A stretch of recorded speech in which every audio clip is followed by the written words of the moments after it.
Welcome back for the week six war cry. So now we talk about the escape from South Africa. So this is I want to show you just the pictures of South Africa that people cause about the Cape Town that is so beautiful. It's so different from the Cambodia. Cambodian is also have Cape that we have mentioned in the northwest areas. Sorry, southwest area. But here we are talking about the Cape Town.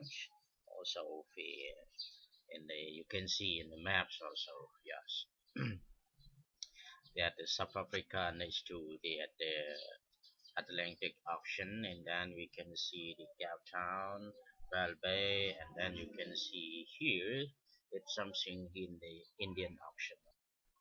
In chapter 16, 15 to 16, we are talking about the true story of the Stephen Biko's also.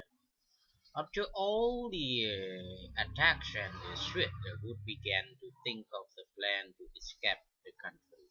Carefully, Father Kenny and Bruce McCulloch helped him think that plan. On the New Year Eve of the 31st December, Wood's plan was in.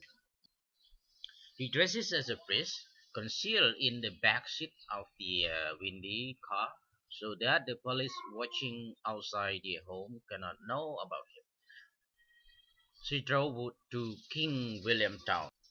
From the wood he hitchhiked and began escape. In the way he met Father Kenny, who drove him who drove with him to a river. As scheduled, Wood was supposed to cross the river by January 1st. However, he could not because of the wideness of the river. Therefore, he went to the edge of the river.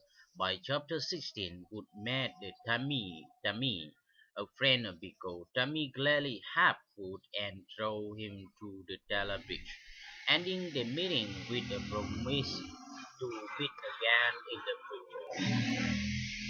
Would find himself in front of the locket and had to cross the river. Suddenly, a Land Rover stopped behind him. Here he met Moses. Moses worked with the postal service and he offered Wood a ride to Maseru. At the passport station, Wood was nervous, but he tried not to show his feeling to anyone. After that, he crossed the river without any problems. He even done a little after he crossed. He drove to Lesotho, where he called his family. Cry the beloved country and injustice, fear and family. Nothing is ever perfect. All systems have their flaw, sometimes more flaw than any good. That was the way it was in South Africa during the apartheid. People had to break away from the family and their tradition just to get food and little money. The corrupt government spread idea of inequality and injustice, forcing people to live in fear of their life. In the protest novel Cry Beloved Country, Ellen Platon used the interaction of characters to illustrate the negative effect of the apartheid on both the native in South Africa and the white oppressor. He uses the subject fear to demonstrate the everlasting idea of the world corrupt system of justice and what effect it can have on family and religion. A corrupt systems such as apartheid, it can jumpstart a cycle of inequality and injustice that will ruin the country and harm the family it breaks up. Steve Biko's search for Absalom was based on inequality and racism which systematically created his trouble. Absalom shot Jarvis out of fear and what he might do with him to him and his two friends since he caught them in the house, robbing him. And again the tear in the eye. None who know if he wept for the girl he has deserted. Who knows if he wept for the promise broken, or does he weep for himself alone? To be laddie, to be let alone, to be free from the merciless rain of question, why, when he know not why. Black South African are treated different from white South African. Asylum wept because he is scared of the question and what the answer could be.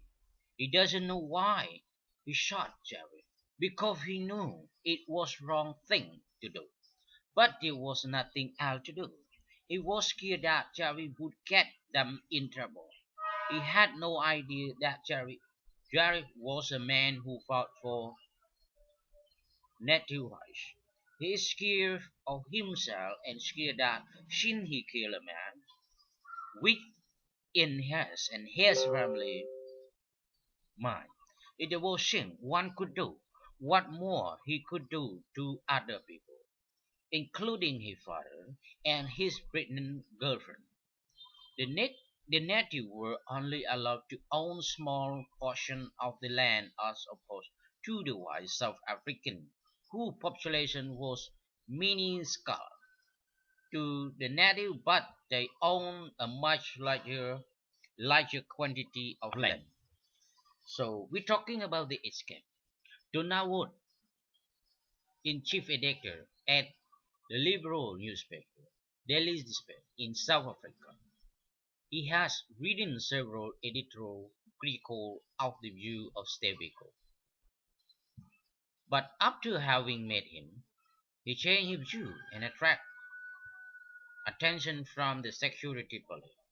When Steve Biko died in a police custody, he wrote a book about Biko. The only way to get it public is for Wood himself to illegally escape the country. So this is we talking about this chapter. So thank you very much. Don't forget to